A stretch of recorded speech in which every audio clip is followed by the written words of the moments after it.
শিক্ষার্থীবৃন্দ, আজকের আলোচনা নবম দশম শ্রেণী, বিষয় গণিত, অনুশীলনী 2.2, শিরোনাম সেট ও ফাংশন।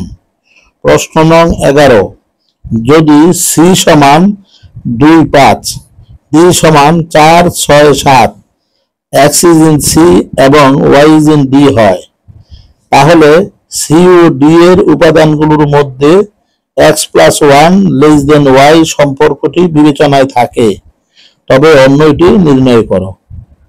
দেওয়া আছে সি সমান 2, 5, ডি সমান 4, 6, 7। প্রশ্ন মতে অন্য আর সমান x, y, যেন x is in C, y is in D এবং x+1 y।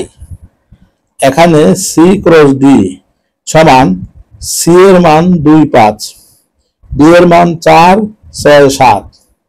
তাহলে দ্বিতীয় লাইন হবে 2, 4, 2, 6, 2, 7, 5, 4, 5, 6, 5, 7। এখানে লক্ষ্য করো মোট 6টি ক্রমজোড় বিদ্যমান।